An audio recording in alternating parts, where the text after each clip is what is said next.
Hello students, it's my first class to the YouTube channel and it's my request to all the viewers that if I make some sort of mistake, so kindly forgive me. And today I start with a very important topic in which the students face too much of the difficulties, and the topic is the quantum number. So student, let's start with the topic quantum number. Quantum number. This topic is from the lesson number 2, that is structure of atom.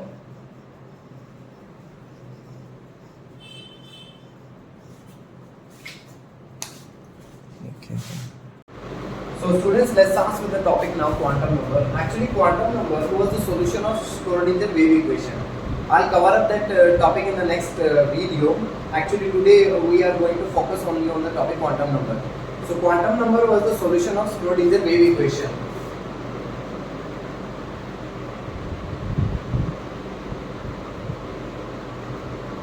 Schrodinger wave equation. Okay. So we'll cover up that topic in the next class. So the solution which was given by the Schrodinger wave equation was number 1. It is principal quantum number. Principal quantum number. Second, number 2, azimuthal quantum number.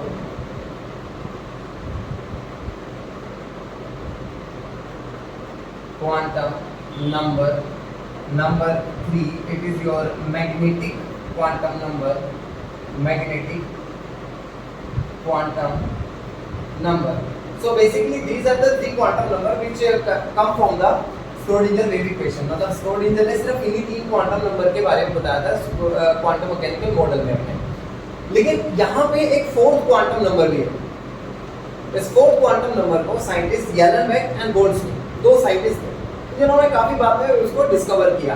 Actually सब कुछ तो पता लग गया, लेकिन वहां पे electron की स्पिन के बारे में भी कोई नहीं वहां पे बता रहा। तो येलेनबेक एंड गोल्डस्मिथ 2 साइंटिस्ट हैं जिन्होंने इसके बारे में बताने की कोशिश करी और काफी हद तक वो वहां पे सक्सेसफुल भी रहे। तो जो 4th क्वांटम नंबर हम लोगों का आ गया, that is your spin quantum number. Spin quantum number तो आगे जाके इन्हीं क्वांटम नंबर्स में ऐड कर दिया गया। तो बेसिकली देखा जाए तो सिर्फ 3 ही क्वांटम नंबर हैं जो हमारे पास स्क्रोडिंजर वेव इक्वेशन में दिए, या फिर आप ये बोल सकते हैं क्वांटम मैकेनिकल मॉडल के जो सॉल्यूशन है वो सिर्फ हमारे पास में ये 3 क्वांटम नंबर है जो बाद में डिस्कवर हुआ है। ठीक है, तो बेसिकली सॉल्यूशन हम उनको 3 को ही मानेंगे। बोलिए, आई थिंक कोई डाउट है तो बताइए इसमें। आई होप यहाँ पे कोई डाउट होगा नहीं, बिकॉज काफ़ी ज़्यादा इजी पार्ट है और इसके अंदर आई डोंट थिंक कोई डिफिकल्टी आप लोग को आई होगी। तो 1 बाय 1 सभी को डिस्कस करते हैं।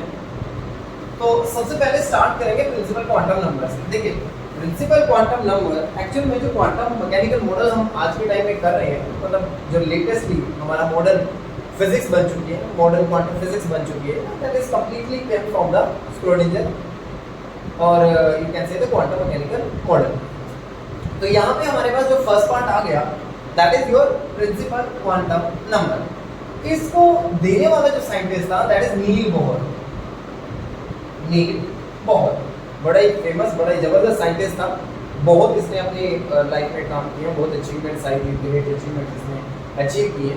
और यहाँ पे हम डिस्कस करेंगे इसने किया क्या बेसिकली वहाँ पे। देखिए, बोहर का अपना एक एटॉमिक मॉडल भी था, एज यू ऑल नो, सभी को पता आप लोगों को कि बोहर का अपना एक एटॉमिक मॉडल भी था जिस पे इसने प्रपोज किया था काफी पहले। लेकिन उस चीज को नहीं डिस्कस करके हम अभी प्रिंसिपल क्वांटम नंबर पे ही फोकस करेंगे बेसिकली। तो प्रिंसिपल क्वांटम नंबर जो था that is given by the Niels Bohr. Niels Bohr ने प्रपोज किया था सबसे पहले। लेकिन अब इसके क्वांटम नंबर को अगर हम लोग को समझना तो ऐसे कंसीडर कर लेते हैं कि भाई एक बहुत बड़ा एरिया है, ये मान लीजिए काफी बड़ा एरिया है, ठीक है, एक मान लेते हैं, और सेंटर में ये मान लीजिए ये एक पार्क आ गया हमारे पास में। एक कंसीडर कर लेते हैं, मॉडर्न टाउन की बात कर लेते हैं यहाँ पे, ताकि हम लोग के लिए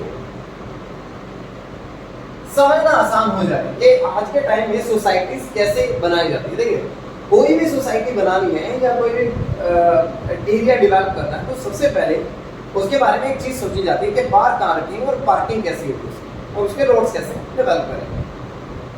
तो उसी चीज को हम लोग बोहर के साथ में को रिलेट कर लेते हैं। देखिए जो पार्क उसने सेंटर में रखा है यहाँ पे, ऑब्वियसली बात है हम पार्क को अपना क्या बोल देते हैं, न्यूक्लियस। हम पार्क को बोल देते हैं यहाँ पे न्यूक्लियस, कि भाई ये न्यूक्लियस हमारा जो है वो पार्क है। अब ऑब्वियसली किसी भी टाउन की जो मेजरमेंट हम लोग सेंटर में मान लीजिए वो पार्क मान लिया, तो आज के टाइम में हम उसे क्या बोल रहे हैं, उस पार्क को क्या बोल रहे हैं, न्यूक्लियस। तो उस टाउन का जो लास्ट घर है उसको उसका डिस्टेंस बोलेंगे हम लोग। ऑब्वियसली बात है भाई कि लास्ट लाइन इतने डिस्टेंस पे है तो टाउन आपका इतना बड़ा है वहां पे, तो इतना रेडियस में वो वहां पे आया हुआ है। तो यहाँ एक टर्म आ गई, अगर देखा जाए टाउन के बारे में बात हुई है, उसके लास्ट घर की बात हुई है, तो ऑब्वियसली रेडियस की भी बात हुई है यहाँ पे, ऑब्वियसली बात है। तो यानी नील बोहर ने ही रेडियस के कंसेप्ट के बारे में हम लोग को बताया। ठीक है, तो फर्स्ट क्या आ गया, प्रिंसिपल क्वांटम नंबर किस चीज के बारे में बात कर रहा है, एटॉमिक साइज के बारे में बोल रहा आप, या फिर आप बोल सकते हो कि भाई नील बोहर जो है यहाँ पे एटॉमिक रेडियाई के बारे में बात कर रहा है। ठीक है, जिसका फॉर्मूला इसने अपने पिछले मॉडल के अंदर भी दिया था, लेकिन अगर नहीं आता थोड़ा सा रिमाइंड करने के लिए मैं यहाँ पे थोड़ा सा फॉर्मूले को लिख देता हूँ। 0.529 into में n स्क्वायर अपॉन में z, और ये जो डिस्टेंस होगा it is measured in term of angstrom. तो इसने इस फॉर्मूले से बोला था एंगस्ट्रॉम में आप इसको ऐसे मेजर कर सकते हो। आप लोगों ने शायद पिकोमीटर में किया हो तो 52.9 बन जाएगा, इसमें कोई खास मुश्किल नहीं है। तो यानी फर्स्ट हम इसमें दे दी रेडियस के बारे में, प्रिंसिपल क्वांटम नंबर फर्स्ट चीज जिसके बारे में हम लोग को बता रहा है दैट इज एटॉमिक रेडियस। अब ऑब्वियसली देखिए अगर हम लोग देखें तो यहाँ पे जितनी दूर मैं ऑब्वियसली इस पार्क से जाऊंगा, जितनी दूर लास्ट में मेरा घर होगा, ऑब्वियसली मेरे पास उतनी ही एनर्जी भी क्या होगी, ज्यादा होगी वहां पे। ऑब्वियसली बात है, देखिए जो पार्क के पास आसपास के घर हैं वो लोग किसी को डिस्टर्ब नहीं करने देंगे, भैया आप शोर मत मचाओ।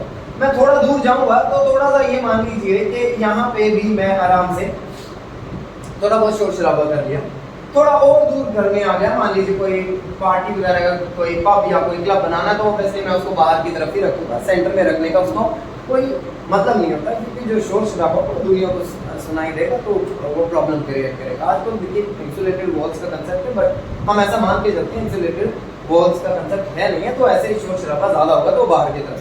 तो देखा जाए तो जितना दूर होंगे वहां पे उतना ही उद्यम भी बचेगा और उतनी उसके लिए एनर्जी कंजप्शन भी होगी। तो यानी कि यहाँ से हम जितना दूर जाएंगे वहां पे उतनी ज्यादा हम लोग की एनर्जी भी होगी। ऑब्वियसली बात है एनर्जी हाई होगी भाई। अब आप लोग खुद भी अपना एग्जांपल ले लेते हो, अगर ये यहाँ पे आपका मान लीजिए पार्क की जगह घर है तो आप अपने घर से जितना दूर होंगे उधम उतना ज्यादा मचा रहे होंगे। अपने फ्रेंड्स के साथ पार्टीज होंगे तो घर के अंदर उतने उधम मचा के पार्टी नहीं करोगे आप जितना घर से दूर करोगे। तो यानी एक टर्म आ गई यहाँ पे एनर्जी। अगर यहाँ एक पॉइंट पे एनर्जी E1 है, यहाँ एनर्जी E2 है, और यहाँ आपकी एनर्जी E3 है, और यहाँ पे एनर्जी आपकी E4 है, तो ऑब्वियसली बात है यहाँ पे E4 की जो एनर्जी है it is much higher than E3, it is much higher than E2 and it is much higher than E1। तो इस तरह से आप लोग का क्या होगा, ये एनर्जी का कंसेप्ट भी आ गया। यानी सेकेंड कंसेप्ट जो बोहर ने हम लोग को बता दिया दैट इज एनर्जी के बारे में। यानी प्रिंसिपल क्वांटम नंबर ही वो है क्वांटम नंबर जो हम लोग को एनर्जी के कंसेप्ट के बारे में बताने लग रहा है। ठीक है बेटा, अब एनर्जी का भी आप लोगों ने वेरियस फॉर्मूलाज तो किए ही हैं। जैसे एग्जांपल के तौर पे अगर एनर्जी का किसी को नहीं आता, मैं थोड़ा सा रिमाइंड करा देता हूँ। -13.6 इंटू में z स्क्वायर अपॉन में n स्क्वायर। आप लोगों ने इलेक्ट्रॉन वोल्ट पर एटम के फॉर्म में एक फॉर्मूला किया है ना, बोहर के मॉडल में किया था, काफी इंपॉर्टेंट फॉर्मूला है। और अगर बात करें एनसीईआरटी बुक में तो ज्यादातर क्वेश्चंस में एक ही फॉर्मूला लगता है, -2.18 इंटू में 10⁻⁻18 इंटू में z स्क्वायर अपॉन में n स्क्वायर। यहाँ जो चेंज आया वो एनर्जी का चेंज आया, सिर्फ इलेक्ट्रॉन वोल्ट की जगह क्या आ गया, जूल पर एटम आ गया हम लोग का। अब अगर स्टूडेंट्स यहाँ बात करी जाए कि तो एनर्जी की टर्म में आ गई, लेकिन एक थर्ड फॉर्मूला भी आप लोग अर्थ की फॉर्म में भी रख सकते हैं, जहाँ पर फॉर्मूला आ गया -2.18 इंटू में 10⁻⁻, हम लोग क्या कर देंगे वहाँ पे -12, माइनस में 12 इंटू में क्या आ जाएगा z स्क्वायर अपॉन में क्या आ गया बेटा n स्क्वायर। लेकिन यहाँ जो यूनिट्स आएंगे आपके वो क्या बनेगा, अर्थ पर एटम। यहाँ जो यूनिट्स हैं वो क्या गई अपन एटम। चलो ये तो आप लोग कर चुके बोहर मॉडल के अंदर, हम लोग बेसिकली क्वांटम नंबर के ऊपर फोकस करते हैं। तो भाई ये तो चीज क्लियर होगी, पार्क है, पार्क से जितने डिस्टेंस पे वो रेडियस आ गया, जितने यहाँ पे आपका जितने डिस्टेंस पे होगा उतनी ज्यादा उसकी एनर्जी आ जाएगी। तो ये सारी चीजें हम लोग को प्रिंसिपल क्वांटम नंबर ने बता दी है यहाँ पे। अब देखा जाए तो प्रिंसिपल क्वांटम नंबर जो है उसका एक सिंबल होता है, that symbol is your n, small n के साथ हम लोग इसको डिनोट करते होते हैं। तो I think I hope students ये प्रिंसिपल क्वांटम नंबर तो आप लोग को क्लैरिफाई हो चुका है। अगर कोई डाउट है तो प्लीज कमेंट सेक्शन में एक बार आप लिख के मुझे बता देना इस चीज के रिगार्डिंग, ठीक है। अब n क्या चीज हो सकती है, n की बेटा यहाँ पे कोई भी वैल्यू आ सकती है। n जो है प्रिंसिपल क्वांटम नंबर है कि n की वैल्यू अगर फर्स्ट शेल है तो n की वैल्यू 1 हो जाएगी, सेकंड शेल है तो n की वैल्यू 2, अगर थर्ड शेल है तो n की वैल्यू 3, फोर्थ शेल है तो 4। इस तरह से हम लोग के पास n की जो वैल्यू है it can be your 1 2 3 4, it can be any number, कोई भी नंबर हो सकता है, अप टू इंफिनिटी कोई भी हम लोग नंबर चूज कर सकते हैं जो उसके मॉडल के अंदर हम लोगों ने किया होगा। आई होप स्टूडेंट ये पॉइंट आप लोग को क्लैरिफाई हो गया। अगर कोई डाउट है प्रिंसिपल क्वांटम नंबर के रिगार्डिंग तो भी आप लोग मेरे को कमेंट सेक्शन में एक बार बता देना इस चीज के रिगार्डिंग, ठीक है students. So now principal quantum number तो अब मेरा ख्याल क्लियर हो चुका है इस एग्जांपल के साथ में, पार्क और उसके साथ में जो एरियाज हैं हम लोग को। अब मूव करते हैं सेकंड क्वांटम नंबर के ऊपर बच्चे। सेकंड क्वांटम नंबर, अच्छा एक प्रिंसिपल क्वांटम नंबर में एक पॉइंट और थोड़ा सा ध्यान दे लो कि जब भी हम लोग डिस्कस कर रहे हैं प्रिंसिपल क्वांटम नंबर, वो एक प्रिंसिपल क्वांटम नंबर में कंसेप्ट और आ रहा है, मैं थोड़ा बताना भूल गया था। प्रिंसिपल क्वांटम नंबर एक और चीज के साथ डील कर रहा है, that is number of electrons in shell. कितने इलेक्ट्रॉन्स एक शेल में हम लोग को मिलेंगे, that is by the 2n square. ये आप लोगों ने क्लास 9 के अंदर भी किया था formula, if you remember. Then ये 2 इनटू में फर्स्ट शेल है तो फर्स्ट शेल के अंदर आपके पास कितने आएंगे, यहाँ पे 2 electrons. If you talk about the second shell तो सेकंड शेल के अंदर आपके पास क्या आ जाएंगे इलेक्ट्रॉन्स, 2 इनटू में 2 का square, it is 8 electron. If you talk about the third shell तो थर्ड शेल के अंदर हमारे पास में आ जाएंगे 3 इनटू में 2 इनटू में 3 का square, it is your 18 electrons. If you talk about the fourth shell तो फोर्थ शेल में हमारे पास आ जाएंगे 2 इनटू में 4 का square, it is your 32 electrons. तो ये सारी चीजें भी हम लोग को बोहर ने उस टाइम पे बताई थी। एक पॉइंट और था, अगर याद हो, इसने एक एंगुलर मोमेंटम के बारे में बात की थी। If you remember angular momentum, angular momentum के जो इसने फार्मूला लिया था, इट इज m इनटू में v इनटू में r is equal to n h upon में 2 पाई। तो ये भी चीज ध्यान रखना कि कई बार बोल देते होते हैं कि प्रिंसिपल क्वांटम नंबर में ये मोमेंटम भी कवर अप हो रहा है, बट एक्चुअल में जो मोमेंटम की वैल्यू है यहाँ पे जो एंगुलर मोमेंटम हम लोग एक्चुअल में देखते हैं, it was given by the properly by the angular quantum number और your azimuthal quantum number. So I hope student ये प्रिंसिपल क्वांटम नंबर का कांसेप्ट सभी को पूरी तरह क्लियर हो गया।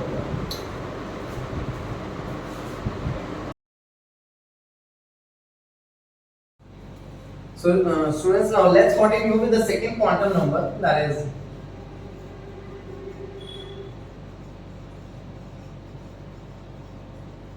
azimuthal quantum number. But this quantum number is also called as the subsidiary quantum number. Subsidiary quantum number. There is another name to this quantum number is the angular quantum number. Angular quantum number. And we have one more name of it, that is secondary quantum number. Why we are calling it as a secondary? Reason is that because the first quantum number, which is the major one or the important one, is the principal quantum number. So इसी वजह से हम लोग इसको secondary भी नाम दे रहे हैं यहाँ पे। लेकिन सबसे इम्पोर्टेंट चीज क्या आ गई, नाम में कुछ नहीं रखा, अगेन फिर से वही चीज। अब देखते हैं कि काम क्या कर रहे हैं यहाँ पे। चलिए सबसे इम्पोर्टेंट चीज पे ध्यान देते हैं, that is azimuthal quantum number कैसे काम कर रहा है। देखिए ये चीज तो हमारा क्लियर है कि पार्क हम लोगों ने कंसीडर किया था, एक मॉडर्न टाउन की भी बात की थी हम लोगों ने, और पार्क को क्या कंसीडर कर दिया था, न्यूक्लियस। देखिए जितने भी आपके पास पार्क होते हैं, उन पार्क के अंदर आप एक चीज पे स्पेशली जो फोकस करते हो वो क्या चीज है कि देखिए पार्क के साइड में एक रोड होता है, हर एक पार्क के साइड में एक क्या होता है, एक रोड होता है ना, जो प्राइमरी रोड जिसे हम लोग मान लेते हैं या सिंपल रोड मान लेते हैं। यहाँ पे मतलब ज्यादा तेज चलना अलाउ नहीं होता, आप लोग सभी जानते हो, है ना। यानी एक पूरा वो है रोड हम लोगों ने कंसीडर कर लिया, ठीक है। उस रोड को हम लोग क्या कंसीडर कर लेते हैं, चलिए उस रोड को हम लोग शेल कंसीडर कर लेते हैं, ये हमारी आ गई फर्स्ट शेल। तो ऑब्वियस सी बात है रोड छोटा सा तो होगा नहीं लाइन की फॉर्म में, काफी बड़ा ही होगा। ऑब्वियस सी बात है अगर किसी ने साइकिल भी चलानी है या पैदल भी चलना है, at least it has some size, तो सो दैट कि उसके अंदर कोई बंदा चले या कोई साइकिल चल रही है, कोई भी चल रहा है तो उसको लिए थोड़ी स्पेस मिले। तो हम उसी कंसेप्ट को ध्यान में रखते हुए इसको इस तरह से डिजाइन कर लेते हैं। तो देखिए ध्यान से, तो इसका मतलब है कि वो हमारा ट्रैक कुछ ऐसे आ गया उसके पार्क के साइड में फर्स्ट, ठीक है। अब ऑब्वियसली बात है एक पार्क के साइड में एक रोड तो ये आ ही गया। अब देखा जाए तो उसके बाद क्या आएंगे, उसकी कॉलोनी आएगी, घर आएंगे या कुछ भी आएगा, कुछ भी मान लीजिए इस तरह से। फिर उसके साइड में फिर नेक्स्ट आ जाएगा। अब ऑब्वियसली वो रोड थोड़ा चौड़ा होगा, इसके कंपैरिजन में थोड़ा सा ब्रॉडर होगा। जितना हम लोगों ने पार्क के साइड में सराउंडिंग में देखा है उससे थोड़ा सा बेटर लेवल पे होगा ये रोड। मतलब मैं दो तीन सिंपल से एग्जांपल ही कंसीडर करूंगा।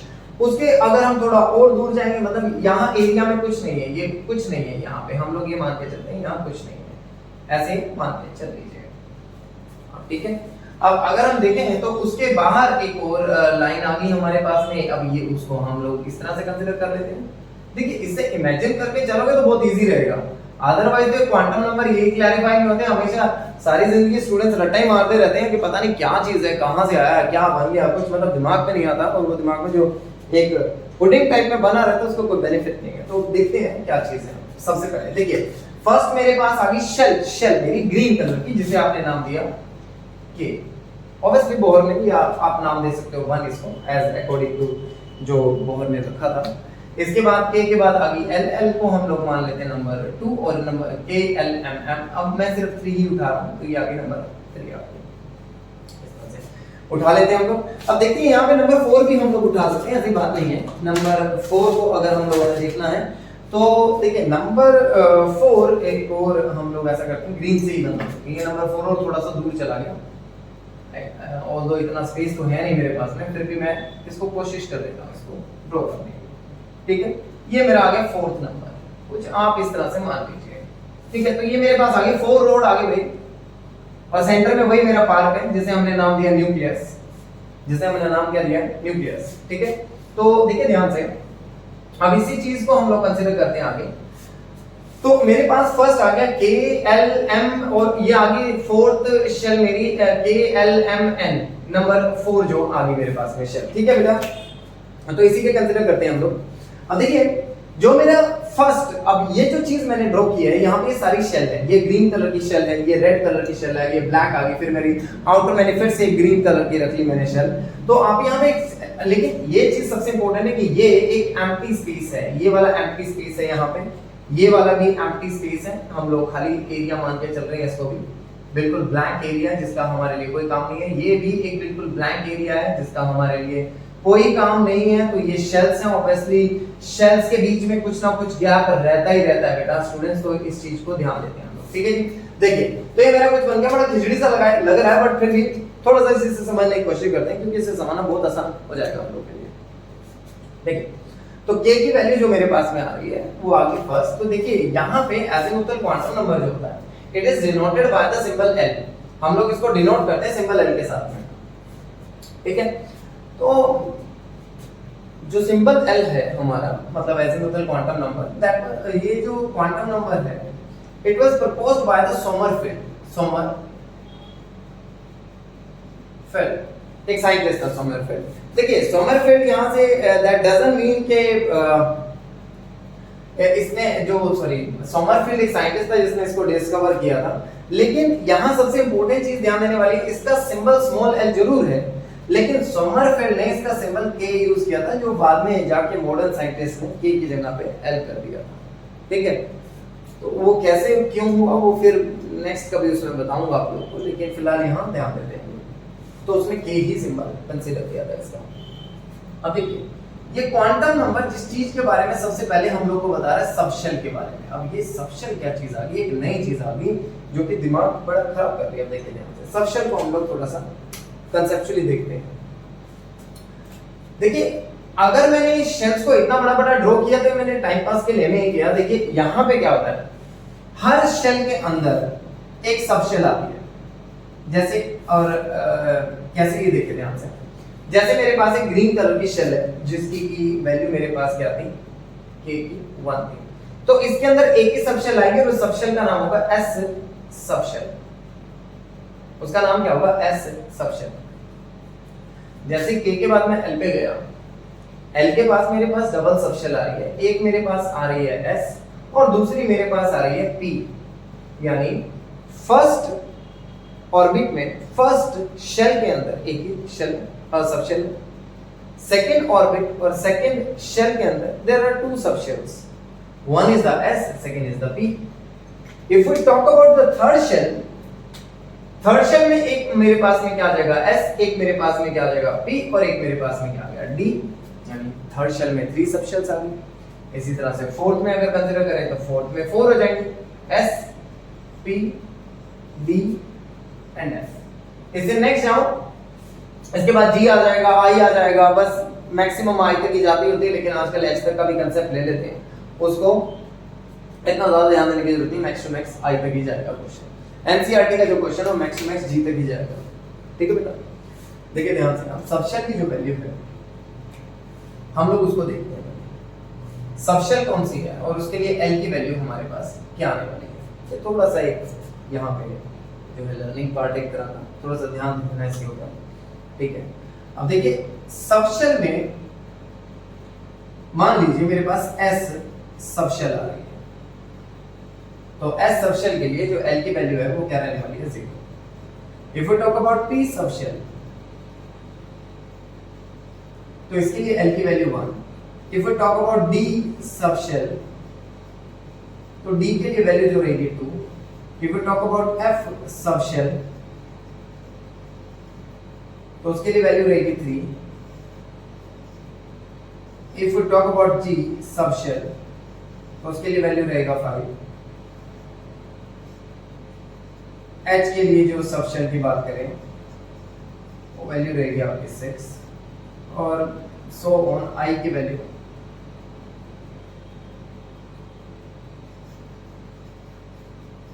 मैक्स टू मैक्स i तक ही जाएगा 7। ठीक है, तो ये मैक्स टू मैक्स क्या रहेगी 7 तक ही रह सकते हैं। वैसे रेयर है कि i के ऊपर, सॉरी मैं शायद पहले गलत बोल दिया था, h बोल दिया था।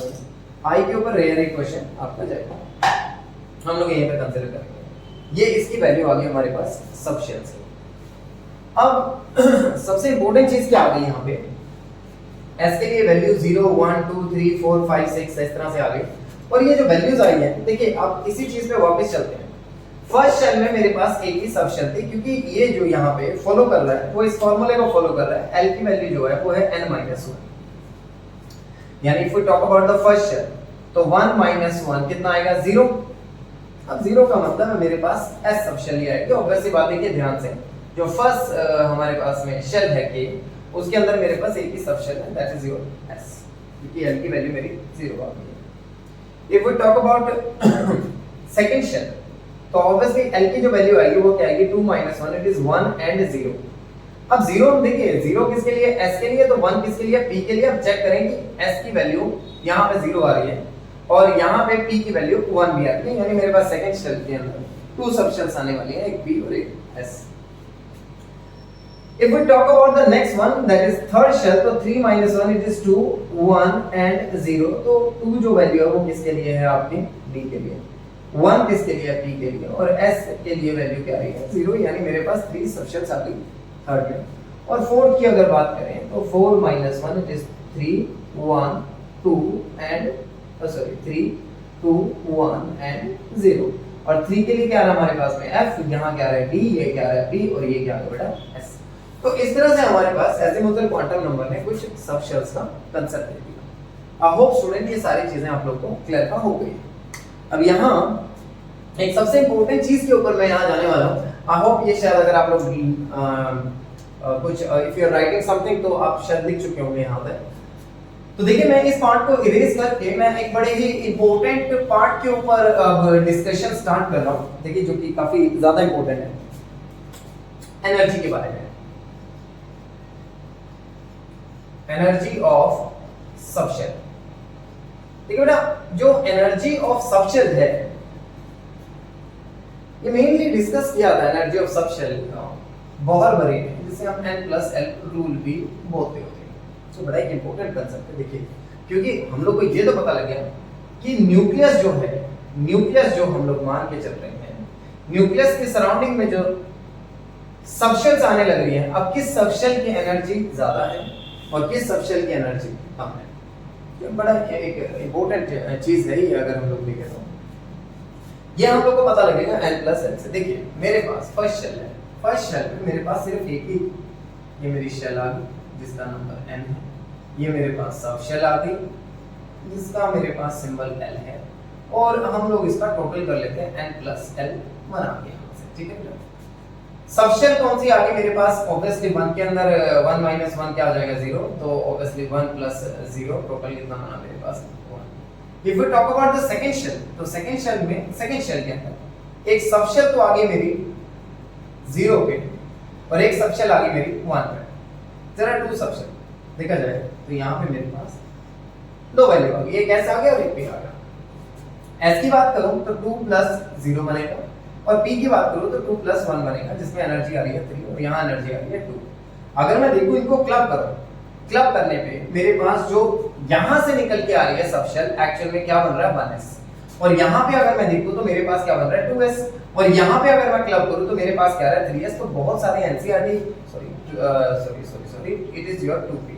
अगर मैं बहुत सारी मेरे पास ऐसी देखा जाए तो एनसीईआरटी में क्वेश्चन है जहाँ पे डायरेक्टली सिर्फ एनर्जी पे बेस्ड क्वेश्चन है एनसीईआरटी में, ठीक है। आपके स्कूल्स भी उससे रिलेटेड क्वेश्चन पूछते हैं, बट कंपटीशन फाइल इतनी आसानी से यहाँ पे क्वेश्चन नहीं पूछेगा, आपसे काफी घुमा फिरा के क्वेश्चन पूछेगा। मैं आपके साथ डिस्कस करूंगा वो question. If we talk about the third one, अब 3 के लिए क्या आएगी, ऑब्वियसली अगर मैं फार्मूला लगाऊं ये वाला, तो 3 के लिए मेरे पास में 3 सबशेल्स आ गई है ऑलरेडी। एक मेरे पास क्या आएगी 0 वैल्यू पे, एक मेरे पास वैल्यू आ रही है 1, और एक मेरे पास वैल्यू आ रही है 2। सो एक 3 के साथ आ गया, एक 1 के साथ और एक 2 के साथ। जब 3 देखा मैंने 0 के साथ में, तो मेरे पास ऑब्वियसली क्या बनेगा 3s, और इसकी टोटल एनर्जी क्या बनेगी 3 + 0 = 3। और यहाँ पे अगर 3 और 1 देखो कॉम्बिनेशन, तो 3 + 1 कितना बन गया 4। ये मेरा कौन सा बना 3p सबशेल, और ये मेरा कौन सा बना 3 के साथ 2 बन गया, तो 3 + में 2 मेरी वैल्यू क्या आ गई 5, और यहाँ पे मेरा जो ऑर्बिटल बना 3p। अब आप कहेंगे कि एनर्जी का पता कैसे लग रहा है, देखिए एनर्जी का पता ऐसे लग रहा है जिसकी भी वैल्यू हाई है N+L की, हाई N+L, उसकी एनर्जी भी क्या है बेटा हाई रहने वाली है, हाई एनर्जी। सिंपल सा फंडा है आपस में। If this value increases, obviously जो एनर्जी है वो भी वहां पे इंक्रीज हो जाएगी। अगर इसकी वैल्यू डिक्रीज हुई तो उसकी वैल्यू डिक्रीज हो जाएगी, मतलब डायरेक्ट रिलेशन है। लेकिन अगर हम बात करें यहाँ पे कि इनका, अगर ये देखिए 2p और 3s में N+L की वैल्यू सेम है, अगर N+L की वैल्यू क्या हो जाए सेम, तो उसके केस में क्या देखना है, सिर्फ n देखना है।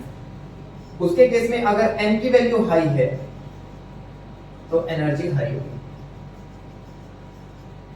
एनर्जी क्या आएगी बेटा हाई, मतलब डायरेक्ट रिलेशन। अगर n की वैल्यू लो है तो एनर्जी भी क्या रहने वाली है लो, एनर्जी भी क्या रहने वाली है लो, यानी अगर ये डिक्रीज हुआ तो वो भी वहां पे डिक्रीज हो जाएगा। तो इसके बेसिस पे अगर मैं इनको सबको क्लब कर दूं, इसके बेसिस पे अगर मैं इन सबको क्लब कर दूं, तो ऑब्वियसली मेरे पास एक सीरीज आ रहा है, मेरे पास 1s आ गया, 1s के बाद मेरे पास क्या है एनर्जी 2s की ज्यादा है, 2s के बाद मेरी एनर्जी 2p की ज्यादा है, और 2p के बाद में मेरे पास 3s की एनर्जी ज्यादा आएगी, 3p के बाद क्या आएगी ऑब्वियसली बात है 3d की एनर्जी ज्यादा आएगी। तो एक सीक्वेंस है, एक एनर्जी का सीक्वेंस है हमारे पास, जो कि इस यू कैन से अजीमुथल क्वांटम नंबर से बन चुका है N+L की वैल्यू को कंबाइन करके। आई होप स्टूडेंट ये चीज भी क्लैरिफाई हो गई आप लोगों को कि कितना इजी से हम लोग इस पार्ट को कर पा रहे हैं। देखिए अब इंपॉर्टेंट चीज है, मैं इसको इरेज करने लगा हूं, थोड़ा सा और मुझे कुछ चीजें डिस्कस करनी है आप लोग के साथ में। अब देखिए यहाँ पे अगर एजिमुथल क्वांटम नंबर हम लोग देखें तो बेटा एजिमुथल क्वांटम नंबर यहाँ पे एक बड़ी इंपॉर्टेंट चीज बता रहा है, एंगुलर मोमेंटम की वैल्यू। इसकी बात कर रहा है एंगुलर मोमेंटम की एक्चुअल वैल्यू क्या बनेगी, क्योंकि इसका नाम भी एंगुलर क्वांटम नंबर ही है।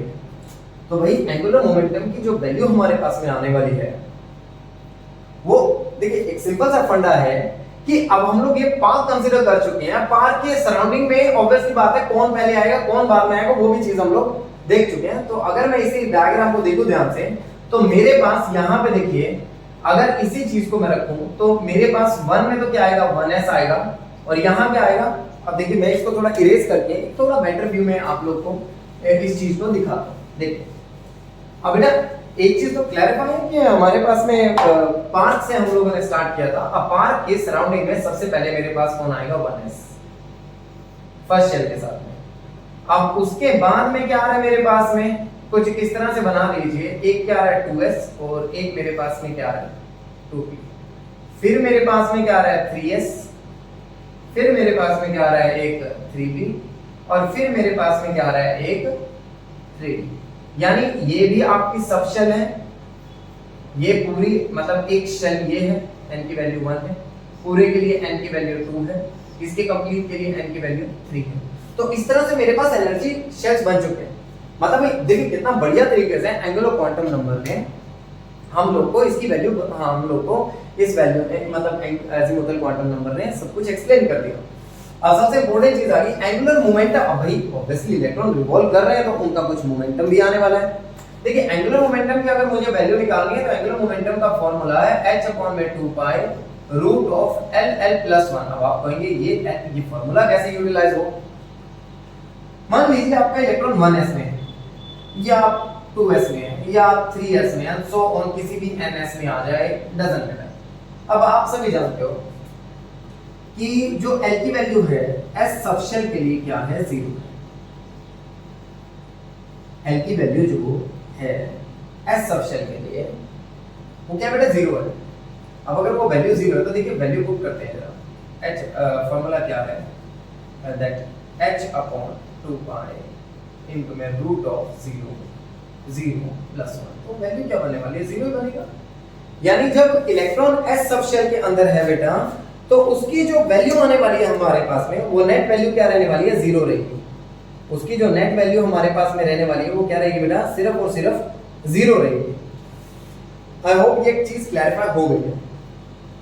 यहां एक चीज और ध्यान देने वाली बात है, एंगुलर मोमेंटम जो हम लोग यहाँ पे कैलकुलेट करने लग रहे हैं ये बड़ा ही सिंपल सा फंडा आ गया। इसको हम न्यू के साथ भी डिनोट कर सकते हैं। तो न्यू की वैल्यू 0 हो गई। अगर हम बात करें p सबशेल जिसमें L की वैल्यू क्या बेटा 1 है, तो बड़े ध्यान से समझना। अगर L की वैल्यू 1 है तो यहां सब कुछ 1 नहीं हो सकता। It is h/2 pi root of 1 1+1। So how much it is h/2 pi. अब देखिए L की वैल्यू 1 है तो कुछ भी हो सकता है, 2p भी हो सकता है, 3p भी हो सकता है, 4p भी हो सकता है, शायद कोई भी बन सकता है, सो ऑन np तक जा सकता है। अब आपको मैंने 2p से क्यों शुरू किया, क्योंकि ये देखिए मैंने अभी भी लिखा था 1 के अंदर सिर्फ s पॉसिबल है। 2 की इंट्रोडक्शन कहां से आएगी p के साथ, और ये चीज कौन डिसाइड करेगा नोड। वो मैं आगे आप लोगों को नेक्स्ट वीडियोस के अंदर बताऊंगा कि नोड कैसे डिस्कस होगा। तो मेरे ख्याल ये क्लैरिफाई हो गया। हमारे पास में क्या आ गई वैल्यू h/2 पाई इनटू में क्या आ गया हमारे पास में रूट ऑफ 1+1 और जो वैल्यू कितनी बन गई रूट ऑफ 2 बन जाएगी आपकी। ठीक है, तो यानी रूट 2 से आप इसकी वैल्यू को इस तरह से कैलकुलेट करके रख सकते हो, आपकी मर्जी है, आप जैसे भी रखना चाहो। रूट 2 h/ में मतलब किसी भी फॉर्म में क्वेश्चन पूछा जा सकता है h/2 पाई, तो कैसे फॉर्म में हो सकता है। अगर वो d की बात करें तो कुछ नहीं करना आप लोगों ने, सिर्फ d के लिए l की वैल्यू पुट कर देना। d सबशेल के लिए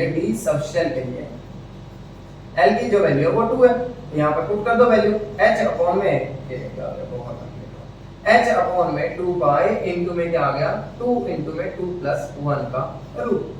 अब अगर आप देखें 2+1 3 2 6, तो यानी रूट ऑफ 6 h/ में 2 पाई बन गया। तो आप इसको इजीली आगे भी सॉल्व कर सकते हो, आपकी मर्जी से वहां पे कर सकते हो। मेरे ख्याल से स्टूडेंट्स ये एजिमुथल क्वांटम नंबर भी आप लोगों को क्लैरिफाई हो गया कि किस तरह से एजिमुथल क्वांटम नंबर आगे रोल पे करने लग रहे हैं।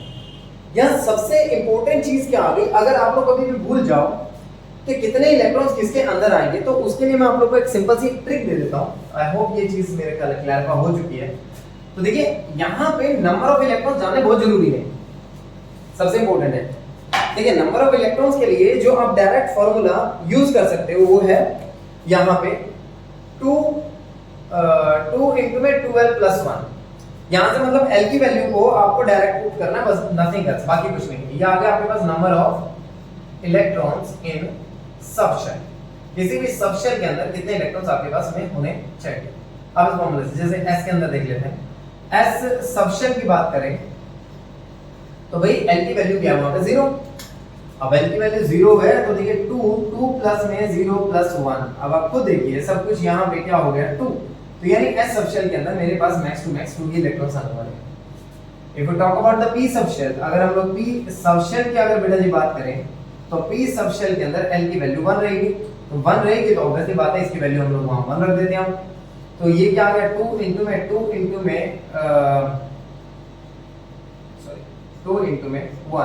+ 1। अब आप देखिए आप ध्यान से, तो 2 into में 3, तो टोटल इलेक्ट्रॉन्स कितने आ गए 6। यानी s के अंदर मैक्स टू मैक्स इलेक्ट्रॉन कितने बनेंगे 2, तो p के अंदर मैक्स टू मैक्स कितने इलेक्ट्रॉन्स बनने वाले हैं हमारे पास में 6। ठीक है, p के अंदर मैक्स टू मैक्स इलेक्ट्रॉन्स कितने बन जाएंगे हमारे पास में 6। If we talk about the d, अगर हम लोग d सबशेल की बात करें तो d सबशेल के अंदर l की वैल्यू जो आ रही है वो आ रही है 2 हम लोग के पास। बट अगर l की वैल्यू 2 है तो पुट कर दीजिए आप 2 into में 2 into 2 प्लस में 1। सो अब आप इसकी टोटल वैल्यू नेट वैल्यू देख लो क्या बनने वाली है। यहाँ पे क्या आ गया आपके पास में, ओहो सॉरी, ठीक है। तो अब देखिए नेट वैल्यू क्या बन गई 2 into में 2 2 4 क्या बन गया 5। तो मैक्सिमम कितने आ गए 10, यानी d के अंदर मैक्सिमम इलेक्ट्रॉन्स कितने आएंगे 10। d के अंदर मैक्सिमम इलेक्ट्रॉन्स कितने आने हैं 10। और f की बात करें, f सबशेल की अगर हम लोग बात करें तो f सबशेल के अंदर बेटा l की जो वैल्यू है वो आ गई आपकी 3। सो 2 into में 2 into 3 plus 1, सॉरी 3 plus 1। तो नेट वैल्यू अगर मैं देखूं तो मेरे पास कितनी आ रही है 3 to the 6 plus 1 7 it's 14 electron. यानी f के अंदर मैक्सिमम कितने आएंगे बेटा 14 इलेक्ट्रॉन्स। यानी एक चीज तो कंफर्म हो गई कि अभी अभी जो हम लोगों ने देखे थे वो इलेक्ट्रॉन्स यहीं से दिखाई दे रहे हैं। 1s के ऊपर 2 इलेक्ट्रॉन्स आएंगे, फिर 2s आया था उस पे भी 2 इलेक्ट्रॉन्स, फिर हमारे पास 2p आया था जिसके ऊपर 6 इलेक्ट्रॉन्स आए थे, फिर 3s आ गया, 3s पे भी 2 इलेक्ट्रॉन्स आ गए, फिर मेरे पास में क्या आ गया 3p के ऊपर भी 6 इलेक्ट्रॉन्स आ गए, 4s आया था, 4s पे आ गए मेरे पास 2 इलेक्ट्रॉन्स। तो हम लोगों ने इसी तरह से डिस्कशंस की थी अगर आप लोग को याद हो। तो आई होप स्टूडेंट्स कि आप लोगों को यहाँ पे एजीमुथल क्वांटम नंबर पूरी तरह क्लैरिफाई हो गया है।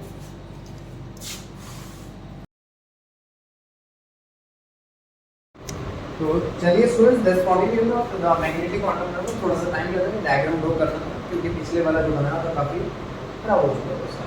चलिए देखिए ध्यान से, इंपॉर्टेंट पे ध्यान देते हैं हम। क्या है देखिए ये चीज तो हम लोग कर चुके थे कि फर्स्ट शेल के अंदर हमारे पास एक ही सब शेल आएगी वो है s, सेकंड के अंदर हमारे पास 2 आएंगे, एक s और एक p आएंगे, थर्ड के अंदर हमारे पास फर्दर पार्ट्स आ जाएंगे, एक आ जाएगा s, सेकंड हमारे पास आ जाएगा p और थर्ड हमारे पास आ जाएगा d। एक आ गया s p और एक d, कुछ ऐसे सब पाथवेज में बना ये ठीक है। तो एक आ गया हमारे पास में s, सेकंड आ गया p और थर्ड आ गया हमारे पास में d। So one is your s, second is your p, third is your d and further आगे ऐसे डिवाइड होते जाएंगे। अब सबसे इंपॉर्टेंट चीज क्या आ गई यहाँ पे कि जो मैग्नेटिक क्वांटम नंबर है, magnetic quantum number was given by the scientist लेनी। ठीक है, ये साइंटिस्ट ने क्या बोला कि ये जो क्वांटम नंबर है that tell us about the orbital. इसके बारे में बात कर रहा है ऑर्बिटल। देखिए दो टर्म अलग अलग है, कंफ्यूज मत करना। Orbital, one is the orbit, orbit का मतलब होता है शेल, और इसको दिया था हमें किसने, प्रिंसिपल क्वांटम नंबर ने दिया था। तो ये कांसेप्ट बिल्कुल ही अलग है, इससे इसका कोई लेना देना नहीं है फिलहाल, क्योंकि ऑर्बिट के अंदर शेल सब शेल होती है और सब शेल के अंदर आपका ऑर्बिटल होता है, तो पूरा कांसेप्ट ऑर्बिटल के साथ कनेक्टेड है। देखिए यहाँ सबसे इंपॉर्टेंट चीज है ऑर्बिटल। अब ऑर्बिटल का कंसेप्ट किसने दिया हम लोग को, वो है लेमी साइंटिस्ट ने। अब ऑर्बिटल सबसे इंपॉर्टेंट चीज क्या है, ऑर्बिटल कैसे, देखिए ये चीज तो हमारे क्लैरिफाई हो चुकी, देखिए हमारे पास सब शेल्स आ गए। देखिए अब क्या है, एक ऐसे कंसीडर कर लेते हैं सोसाइटी बन रही है, पार्क हमारा सेंटर में आ चुका है, पार्क जैसे हमने क्या माना न्यूक्लियस, पार्क हमारा सेंटर में, उसके सराउंडिंग में क्या है सोसाइटी की। अब रोड जो है वहां पे रोड तो बन चुके हैं, रोड और उसके साथ में क्या बन गया, बिल्डिंग्स बन गई, हम इस तरह से कंसीडर कर लेते हैं। या ये मान लीजिए सोसाइटी ने अपना प्लान चेंज कर दिया, जहां पे रोड थे वहां पे उन्होंने अपने टाउन बना, मतलब अपने घर बनाने की सोच लिए टाउन के अंदर, और जहां पे आपके उस सोसाइटी में जहां पे घर बनने थे वहां रोड बन गया, तो इस तरह से ऑपोजिट कर दिया। अब जो रोड थे उसके ऊपर ही क्या आ गया हमारे पास में, एस आ गया, उसी में क्या आ गया, पी आ गया, आगे हमारे पास डी आ गया, इस तरह से हमारे पास बन चुके। तो देखिए उसी चीज को सबसे इंपॉर्टेंटली, अब देखिए जो फर्स्ट लाइन है, फर्स्ट लाइन में सिर्फ एक ही सब शेल है हमारी एस, तो उसके अंदर ऑर्बिटल भी हमारा क्या होगा, 1 ही होगा। देखिए कैसे, लाइन हमारी आ गई फर्स्ट, यानी n की वैल्यू क्या होगी हमारी 1, लाइन हमारी है फर्स्ट, उसके बाद सेकंड आ गया एजिमुथल क्वांटम नंबर, जिसका फार्मूला कहता है n-1, थर्ड आ गया हमारे पास में मैग्नेटिक क्वांटम नंबर, जिसका फार्मूला हमारे पास में क्या आ गया, प्लस एल से ये लगा के माइनस एल तक की वैल्यू, या फिर आप ये बोल सकते हो इसका सिंपलेस्ट शॉर्टकट है 2l + 1, जो मेरे हिसाब से बिल्कुल परफेक्ट है। देखिए कैसे भाई, n की वैल्यू क्या है 1, तो l की वैल्यू क्या होगी 1 - 1 क्या हो जाएगी 0। अब 0 कौन सी थी आपकी, s सबशेल, अगर आप लोग को याद हो तो s सबशेल, तो ml की वैल्यू क्या आएगी, ऑब्वियसली यही रहने वाली है, और ये हमारा क्या बन गया s ऑर्बिटल। अब ये चीज क्लियर हो चुकी। अगर हम बात करें सेकंड शेल की, तो सेकंड शेल में जो l की वैल्यू है वो क्या रहने वाली है, 2 - 1 क्या रहेगी, एक 0 रहेगी, और एक क्या रहेगी 1। अब 0 के लिए तो 0 ही रहेगा, ऑब्वियसली बात है। क्या बन गया हमारे पास में s ऑर्बिटल, क्या बन गया हमारे पास में s ऑर्बिटल। लेकिन 1 के लिए क्या बनने वाला है 1 के लिए बनेगा +1 0 and -1 according to this formula, है ना। तो अब क्या बन गया हमारे पास में px, ये क्या बन गया py, और ये हमारा क्या आ गया pz। इसके बाद में थर्ड शेल की अगर हम बात करते हैं, तो थर्ड शेल में क्या क्या क्या बनेंगे, एक 0 बनेगा, क्योंकि 3 - 1 आएगा 2, 0 1 and 0 1 and 2, तो हमारे पास ये टोटल बन गया इस तरह से। अब देखिए 0 जो है वो हमारे पास एक ही की आएगी value, that is s orbital, और जो 1 आएगी वो +1 किसके रहने वाला है px, 0 किसका रहेगा आपका pz, और -1 किसका रहने वाला है p पाएगा, ये रहने वाला है। लेकिन 2 के लिए हमारे पास में क्या क्या आएगा, 2 के लिए बनेगा +2 +1 0 -1 and -2। अब देखिए यहाँ एक बड़ा तगड़ा ही एक इंपॉर्टेंट चीज के ऊपर ध्यान देना है कि जो अब यहाँ से क्वेश्चन पूछ सकता है कंपटीशन पार्ट में, तो कंपटीशन के अंदर जो ज्यादातर क्वेश्चन पूछते हैं वो 0 के रिलेटेड पूछते होते हैं। तो 0 जो वैल्यू आएगी यहाँ पे pz की वैल्यू 0 है, यहाँ पे dz² की वैल्यू 0 आ जाएगी। तो कहने का मतलब ये है कि अल्टीमेटली हम लोग के पास जो वैल्यूज है ये बड़ी ही इंपॉर्टेंट है। अब देखिए सबसे पहले हमारे पास अब ये dz² आप लोगों ने याद रखना। अब +2 हमारी जो बनेगा वो कौन सा बनेगा, dxy भी बन सकता है, और +2 जो वैल्यू है वो dx² to y² के लिए भी रह सकती है। यानी ये जो दो वैल्यू हैं, ये दोनों वैल्यू dxy और dx² to y², ये दोनों में से किसी के लिए भी हो सकती है, ऐसी बात नहीं है। वैसे जनरली हम लोग लिखते ऐसे होते हैं, लेकिन दोनों के लिए पॉसिबिलिटी है कि हो सकती है। अब +1 क्या बनेगा dyz, और ये क्या बनेगा dzx, ऐसा नहीं है, किसी की भी वैल्यू हो सकती है। वैसे मतलब कहने की बात ये है कि +2 की जो वैल्यू है और -2 की जो वैल्यू है, हम इसको ऐसे लिख देते हैं प्लस माइनस, तो ये dxy के लिए भी हो सकती है और dx² to y² दोनों के लिए पॉसिबल है। इसी तरह से +-1 की जो अगर मैं वैल्यू देखूं, तो +-1 की जो वैल्यू है वो मेरी dyz और dzx किसी के लिए भी होगी, लेकिन जो वैल्यू फिक्स है वो है 0, जो किसके लिए होगी dz²। अब z, क्योंकि z को हम लोग इंटरन्यूक्लियर एक्सिस कंसीडर करते हैं, z को हम लोग इंटरन्यूक्लियर एक्सिस कंसीडर करते हैं, इस वजह से ऐसा पॉसिबल हो पाया। अब अगर हम 4 की बात करें, तो 4 के लिए मेरे पास वैल्यू क्या बनेगी 0 1 2 and 3, ऑब्वियस बात है। तो 0 के लिए क्या आएगा, आपको जानते हैं ऐसे ऑर्बिटल। +1 के लिए क्या रहेगा px, फिर 0 या -1, ऐसे क्या रहेगा +2, यहाँ क्या रहेगा +1, फिर क्या रहेगा 0, फिर क्या रहेगा -1, यहाँ क्या रहेगा -2, यहाँ क्या रहने वाला है +3, फिर क्या रहेगा +2, फिर क्या रहेगा +1, फिर क्या रहेगा 0, यहाँ क्या रहेगा 1 फिर -2 एंड -3। तो कुछ इस तरह से हम लोग के पास में बन जाएगा। अब अगर आप देखें तो यहाँ से बड़ा इंपॉर्टेंट कंसेप्ट आ गया ऑर्बिटल्स का, कि कितने एक शेल के अंदर आपको ऑर्बिटल्स मिल सकते हैं, एक शेल के अंदर आपको कितने सारे ऑर्बिटल्स मिल पाएंगे। अब उस चीज को हम लोग देख लेते हैं कि एक शेल के अंदर कितने ऑर्बिटल्स हम लोग को मिल पाएंगे। देखिए बेटा, एस ऑब्वियसली पूरे के अंदर एक ही ऑर्बिटल है यहाँ पे। अगर मैं किसकी बात करूँ तो 1 2 3 4 टोटल 4 ऑर्बिटल्स आ गए। यहाँ चेक कीजिए मेरे पास में टोटल कितने ऑर्बिटल्स आ गए, 5 and 3 8 and 1 9 ऑर्बिटल्स। और यहाँ अगर हम लोग बात करें तो यहाँ पे मेरे पास आगे टोटल में 16 ऑर्बिटल्स। अब देखिए हर ऑर्बिटल में मैक्स टू मैक्स 2 इलेक्ट्रॉन्स आ सकते हैं अकॉर्डिंग टू पॉली। पॉली ने ये बोला कि भाई एक ऑर्बिटल जो है it can contain maximum of the 2 electrons. अगर 2 इलेक्ट्रॉन्स आ सकते हैं तो ऑब्वियस सी बात है फर्स्ट शेल के अंदर जो मेरे पास आएंगे वो कितने आएंगे, 2 इलेक्ट्रॉन्स, जो हमें 2n स्क्वायर फार्मूले से भी पता लग रहा है और ऑर्बिटल्स का डबल करके पता लग रहा है।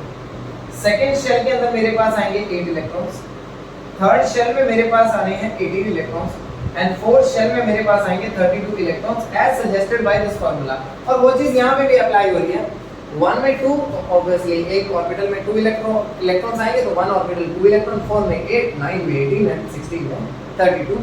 तो प्रॉपर्ली देखा जाए तो जो बोहर ने बोला था और जो इसके हमारे पास मैग्नेटिक क्वांटम नंबर से जो सॉल्यूशंस आए थे perfectly match up with each other. वो एक दूसरे के साथ परफेक्टली क्या करने लग रहे हैं बेटा, मैचअप करने लग रहे हैं यहाँ पे। तो एग्जैक्टली इस तरह से हम लोग को ये चीज पता लगी। लेकिन अब ये जो छोटी छोटी चीज ध्यान रखनी है, देखिए P में मेरे पास 3 P सबशेल के अंदर मेरे पास 3 ऑर्बिटल्स हैं, तीनों की तीनों जो है एनर्जी क्या रहेगी, इक्वल रहेगी। ठीक है, याद रहेगी मेरी बात। यहाँ पे जो 5 के 5 ऑर्बिटल्स हैं इन तीनों की पांचों की एनर्जी एक जैसी है, यहाँ तीनों की एनर्जी एक जैसी है, यहाँ 7 के 7 की एनर्जी एक जैसी है, यहाँ 5 के 5 की एनर्जी एक जैसी है और यहाँ 3 के 3 की एनर्जी एक जैसी है। तो इसके लिए वर्ड यूज करते हैं डीजनरेट ऑर्बिटल्स। तो they are the degenerate orbitals. अब देखिए कॉम्बिनेशन में एक चीज और क्वेश्चन पूछ सकते हैं, डीजनरेट ऑर्बिटल्स नहीं तो यहाँ घुमा के पूछेगा try degenerate. Try degenerate, sorry try generate लिख दिया मैंने, ट्राई डीजनरेट। अब ट्राई डीजनरेट से मतलब 3 ऑर्बिटल्स हैं और तीनों के तीनों डीजनरेट हैं। यहाँ पे क्या लिख पाएंगे इसके लिए, इसी तरह से पेंटा डीजनरेट,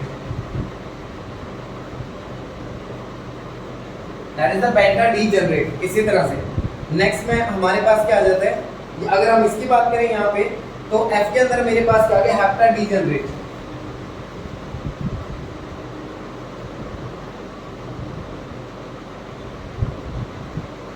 हेप्टा डीजनरेट। अब मान लीजिए चलो मैं तो यहीं तक गया, सपोज यहाँ तक तो आप लोग को क्लैरिफाई हो गया। अगर मान लीजिए कोई आगे वाली शेल में चला गया, F के बाद क्या आता है, G आता है, क्या आता है, G। अब अगर G की बात करें तो आप खुद देखिए G की वैल्यू 4 हो जाएगी। तो 4 के लिए आप क्या क्या बना सकते हो, +4 +3 +2 +1 0 -1 -2 -3 -4। तो टोटल चेक कीजिए यहाँ पे 9 ऑर्बिटल्स पॉसिबल हैं। टोटल अगर आप चेक करें तो 9 ऑर्बिटल्स पॉसिबल हैं, 9 ऑर्बिटल्स। इसे आप लोग आप क्या नाम दे सकते हैं, नोना डीजनरेट,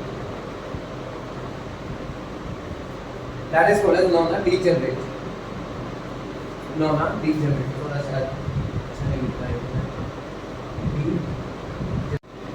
देखिए बेटा अब इम्पोर्टेंट चीज क्या है कि यहाँ पे अब मैग्नेटिक क्वांटम नंबर और किस चीज के बारे में बात करें, मैग्नेटिक क्वांटम नंबर बात कर रहे हैं। देखिए जो आपको तो स्पेक्ट्रा पढ़े थे, जितने भी स्पेक्ट्रा आपके पास थे, हाइड्रोजन का लाइन स्पेक्ट्रम हो गया या हीलियम हाइड्रोजन लाइक एलिमेंट के अंदर हीलियम पॉजिटिव का आ गया, लिथियम 2 पॉजिटिव का आ गया, तो जितने भी स्पेक्ट्रास आप लोगों ने पढ़े थे वहाँ पे, वो सारे के सारे स्पेक्ट्रास जो हैं उनके ऊपर मैग्नेटिक फील्ड का जब इफेक्ट आता है ना, मैग्नेटिक फील्ड जब मतलब किसी की स्पेक्ट्रा के ऊपर, जब भी किसी स्पेक्ट्रा के ऊपर क्या गिर रही है बेटा आपकी मैग्नेटिक फील्ड, तो मैग्नेटिक फील्ड उसके स्पेक्ट्रा की जो फाइन लाइंस है उनको क्या मतलब जो लाइंस उनको बहुत ज़्यादा क्या करती है, वहाँ पे फेड कर देती है या चेंज कर देती है या एक उनको क्लोजर ले आएगी। तो मतलब मैग्नेटिक फील्ड की वजह से स्पेक्ट्रा क्या टोटली चेंज हो जाएगा।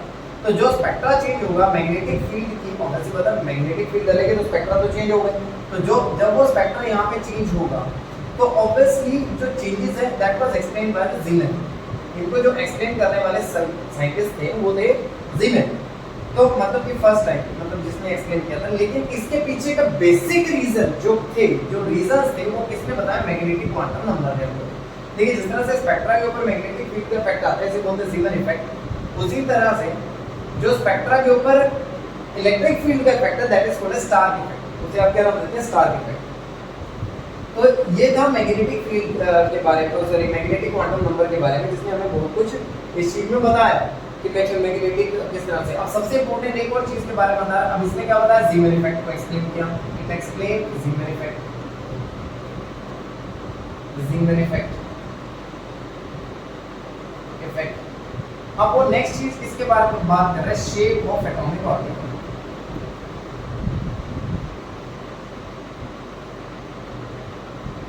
Shape of atomic orbitals. अब सबसे इम्पोर्टेंट चीज क्या, देखिए यहाँ पे स्टूडेंट सबसे इम्पोर्टेंट चीज क्या है? आपने ये चीज तो अब तक कर ली, मैंने वैसे बनाया नहीं था, इसकी एक जानबूझ के अभी तक कुछ यूज नहीं किया। अब देखिए यूज करते। अब ये चीज है उस पाथ के साइड्स में उस सोसाइटी ने प्लॉट्स काट दिए हैं। अब भैया क्या बोला कि एस वाले भैया आप यहाँ पे ले लो अपने अपने प्लॉट को आगे, पी वाले आप यहाँ ले लो। पी के अंदर मुझे पता है 3 ऑर्बिटल्स है, तो 3 के 3 मैंने क्या किया? डिवाइड कर दिए। 3 के 3 मैंने क्या कर दिए? डिवाइड कर दिए। अब भाई मान लीजिए 3 है, ऑब्वियसली 3 के अंदर 6 इलेक्ट्रॉन्स है, तो 6 इलेक्ट्रॉन है। अब ऐसे प्लॉट है, अब प्लॉट है तो ऑब्वियस सी बात है वहां पे प्लॉट काटने में, या प्लॉट जो काटने हैं हमें, अब आगे क्या है? 6 पर्सन है, पी नाम के 6 पर्संस हैं, ठीक है ना? क्योंकि 6 इलेक्ट्रॉन्स आ सकते हैं पी सबशेल में हमने किया। और वहां पे ऑब्वियसली बात है एक प्लॉट को 2 ही बंदे एक साथ से ले सकते हैं, तो ऑब्वियसली बात है हमें उसके 3 पार्टीशंस करने पड़ेंगे। एक का नाम है px, सेकंड का नाम है py और थर्ड का नाम है pz। उसी तरह से जब हम डी और ऊपर थर्ड शेल के ऊपर पहुंचे तो फर्स्ट प्लॉट तो कट चुका है, जो किसके लिए आ चुका है? s के लिए। यानी अगर मैं थर्ड को यहाँ पे ड्रॉ करूं तो ये आ गया s का पूरा एरिया, फिर ये p का एरिया आ गया। p ने अपने डिवाइड कर रखे हैं भाई पहले से, एक क्या बनाया px, एक क्या बना दिया py और तीसरा क्या बना दिया pz। इसी तरह से जब d का नंबर आया तो d ने भी अपने प्लॉट्स को काट लिया भाई, d ब्लॉक ने भी। अब d ने किस तरह से किया? 1 2 3 4 एंड 5। तो इसने अपना बना दिया dxy, यहाँ बना दिया dyz, यहाँ बना दिया dzx, यहाँ बना दिया dx स्क्वायर को y स्क्वायर को प्लॉट दे दिया और यहाँ पे dz स्क्वायर। तो इस तरह से फर्दर कटिंग्स आ गई और ये पूरा का पूरा इंटरनल एरिया जो है वो s का आ गया हमारे पास। तो इस तरह से उसने अपने प्लॉट्स को वहां पे कट आउट कर दिया। तो अब यानी शेप्स की बारे में बात करते हैं। अब शेप के बारे में बात करें तो जो s है, s का पूरा नाम क्या है? स्फेरिकल। देखिए s का जो नाम हमारे पास में आ रहा है वो आ रहा है स्फेरिकल। अगर मैं d की, अगर यहाँ p की बात करूं तो ये आपका क्या है? Dumbbell, dumbbell shape. d की शेप जो आई वो I double dumbbell shape, double dumbbell shape. इसी तरह से f की क्या आ जाएगी? f की ट्रिपल डम्बल है, लेकिन कुछ बुक्स में इसको डिफ्यूज भी लिखा है, कुछ में ट्रिपल डम्बल भी लिखा है, तो डजंट मैटर। ऐसा एसएच कोई बड़ा मैटर नहीं है उस चीज का। तो देखिए शेप्स ऑफ, अगर एटॉमिक ऑर्बिटल की अगर हम लोग बात करें तो s की जो शेप है वो आई है स्फेरिकल। देखिए s लेटर जो आया वो आया स्फीयर से, s जो लेटर आया वो आया स्फीयर से, p लेटर जो आया वो आया प्रिंसिपल से, d जो लेटर आया वो डिफ्यूज से। मैं लिख देता हूं यहां सारे। s जो लेटर आया it comes from the spherical, p जो आया it comes from the principal, यहाँ पे d लेटर जो आया वो that comes from the diffuse, and जो f आया है it comes from the fundamental. Fundamental तो ये लेटर कई बार पूछ लेते होते हैं कि कहीं कहाँ से आया, तो बहुत कम को पता होता है ये किस वजह से और कैसे आए हैं। तो अगर हम देखें s की अगर शेप की बात करी जाए तो s ऑर्बिटल की जो शेप है इट इज योर स्फेरिकल। ये इस तरह से, ये क्या है? Spherical shape. अगर ये आपका z एक्सिस है, ये आपका x एक्सिस है और ये y एक्सिस है, तो इसकी जो शेप आई ये s की शेप आ गई, s ऑर्बिटल। अब अगर हम बात करें p की तो p की शेप है डम्बल। अब देखिए मेरे पास जो एक्सिस है वो ऑब्वियसली बात है, अगर ये इसमें गया z एक्सिस के ऊपर तो ये को, अब ये x आ गया, सॉरी ये x आ गया और ये y आ गया, तो ये मेरा कौन सा डम्बल बन गया? कौन सा ऑर्बिटल बन गया? pz। अगर यही चीज मैं y के ऊपर ड्रॉ करूं तो इसका नाम क्या बन जाएगा? py। अगर यही चीज मैं x के ऊपर ड्रॉ करूं तो इसका जो नाम बन जाएगा वो बन जाएगा px। तो ये z आ गया, ये x आ गया और ये y आ गया, तो ये मेरा क्या बन गया px। तो इस तरह से इनकी शेप्स जो है वो बनाई जाती है। अगर हम बात करें d की, देखिए d की शेप बड़ी कॉम्प्लिकेटेड है तो लर्न करना थोड़ा सा मुश्किल होता है, तो मैं स्टूडेंट्स आप लोगों को एक बड़े आसान से बेसिक ये चीज़ क्लैरिफाई कर देता हूँ कि किस तरह से आपने d की शेप को ड्रॉ करना है। देखिए d के लिए एक सिंपल सी ट्रिक याद रखो, कुछ खास करने की जरूरत नहीं। ये x एक्सिस आ गया, y एक्सिस आ गया, अगर टच करते हो y और टच करते हुए x इस तरह से जा रहा है तो ऑब्वियस सी बात है ये कौन सी शेप है, dxy। एक्सिस चेंज कर दो, शेप को वैसा का वैसा ही रख लो, शेप को हम चेंज नहीं कर रहे हैं, शेप को हम चेंज नहीं कर रहे हैं, शेप वैसे ही रखते हैं। तो ये क्या हो गया, अगर ये आपने y एक्सिस रख दिया z तो y z एक ही शेप है। देखिए शेप में चेंज नहीं करो, सिर्फ एक्सिस को रोटेट करो, तो इससे लर्न करना आप लोगों के लिए बहुत ही आसान हो जाएगा स्टूडेंट, सीरियसली। ये कौन सा बन गया मेरा x आ गया और ये मेरा क्या बन गया z, तो ये क्या बन गया dzx। लेकिन अब खास बात देखिए, अगर यही चीज मैं एक्सिस के ऊपर ही ड्रॉ कर दूं लाइक दिस, तो अब ये मेरा कौन सा बन गया dx² टू y², क्योंकि ये मेरा x एक्सिस और y दोनों में डिफरेंस देखिए, एक एक्सिस के ऊपर एग्जैक्टली चला गया, वहां नहीं था। लास्ट में मेरे पास कौन सा आ गया dz²। अब मान लीजिए मेरा z एक्सिस है और ये मेरा x एक्सिस है और ये शेप कुछ इस तरह से electron density just like the Saturn आने लग रही है, तो ये मेरे पास बन गया dz² की शेप बन गई।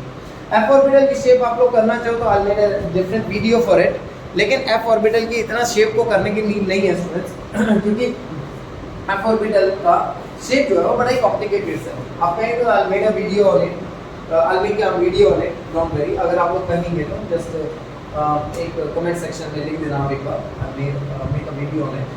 चलिए अब देखिए बेटा, यहाँ सबसे इम्पोर्टेंट चीज़ क्या आ गया कि मेरे पास क्या आ गया, पूरा का पूरा मैग्नेटिक क्वांटम नंबर जो मैंने आप लोगों के साथ में डिस्कस कर दिया। अब चलते हैं लास्ट पार्ट के ऊपर, लास्ट क्वांटम नंबर के ऊपर, that is spin quantum number, that is your spin quantum number. तो देखिए स्टूडेंट्स, ये चीज़ तो क्लैरिफाई हो गई आप लोगों को कि जो स्पिन है वो अब ऑर्बिटल्स तो हमारे पास में आ गए हैं। अब इनकी शेप्स मैंने आप लोगों को बता दिया। अब देखिए यहाँ पे एक ऑर्बिटल के अंदर मैक्सिमम टू मैक्सिमम कितने इलेक्ट्रॉन जा सकते हैं, 2 इलेक्ट्रॉन, तो हम लोग फील करके भी देख लेते हैं। ये मेरी s सब शेल है, s सब शेल के अंदर मेरे पास मैक्सिमम टू मैक्सिमम कितने आएंगे, 2 इलेक्ट्रॉन्स। मैंने ये ड्रॉ कर दिया। यहाँ पे ये वाला पार्ट मेरा s का था, तो यहाँ पे मेरे 2 इलेक्ट्रॉन्स आ गए, यहाँ पे px के अंदर 2 इलेक्ट्रॉन्स आ गए, यहाँ py में 2 इलेक्ट्रॉन्स आ गए, यहाँ 2 इलेक्ट्रॉन pz में आ गए। तो आप देखिए तो 2 8 बन चुका है। ऐसे d की मैंने नीचे ड्रॉ की थी, जो आप लोग के लिए थोड़ा सा कॉम्प्लिकेटेड हो रहा था देखने के लिए, इसलिए मैंने उसको अलग से ड्रॉ कर दिया था। चलिए स्टूडेंट्स, अब जाते हैं नेक्स्ट क्वांटम नंबर के ऊपर। जो नेक्स्ट क्वांटम नंबर आ गया हम लोगों का, that is spin quantum number, number 4।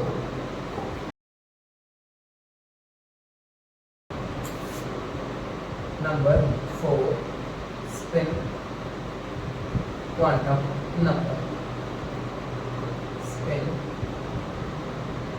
Quantum number. Spin quantum number देखिए, कोई बुक्स इसको इस तरह से नोट करते हैं और कोई बुक्स इसको ऐसे भी नोट करते हैं। ठीक है, तो स्पिन क्वांटम नंबर तो देने वाले साइंटिस्ट थे, उनका नाम था येलेनबेक। उनका जो नाम था कौन था, Uhlenbeck and Goudsmit, spin quantum number को देने वाले।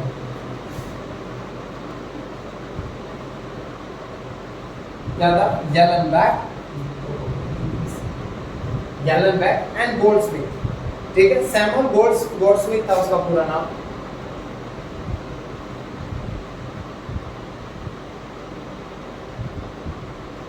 गोल्डस्मिथ। ठीक है, तो बेटा किस तरह से उसने स्पिन क्वांटम नंबर इन लोगों ने डिजाइन किया। तो सबसे अब इम्पोर्टेंट चीज क्या आ जाती है कि जैसे इन्होंने स्पिन क्वांटम नंबर को अब डिजाइन करने की नीड क्यों हुई। देखिए ये चीज तो सबको पता लग गई कि हाँ भाई इलेक्ट्रॉन्स हैं, ये भी पता लग गया कि इलेक्ट्रॉन्स हम लोग को इस तरह से मिलेंगे भी ऑर्बिटल के अंदर। लेकिन यहाँ अभी भी एक चीज का सबसे बड़ा कंफ्यूजन था कि अगर इलेक्ट्रॉन एक ऑर्बिटल के अंदर है तो ऑब्वियसली वो इलेक्ट्रॉन फ्री तो रोटेट नहीं कर रहे, तो बिल्कुल अर्थ की तरह से रोटेशन। देखिए किस तरह से, सपोज करें आपके पास न्यूक्लियस है और न्यूक्लियस की सराउंडिंग में शेल है, हम फर्स्ट शेल की बात कर रहे हैं, तो इलेक्ट्रॉन जो न्यूक्लियस की सराउंडिंग पे रिवॉल्व कर रहे हैं, साथ ही साथ वो अपनी एक्सिस के ऊपर भी रोटेट कर रहे हैं। अगर एक क्लॉकवाइज रोटेट कर रहे हैं तो सेकंड आपका एंटी क्लॉकवाइज डायरेक्शन।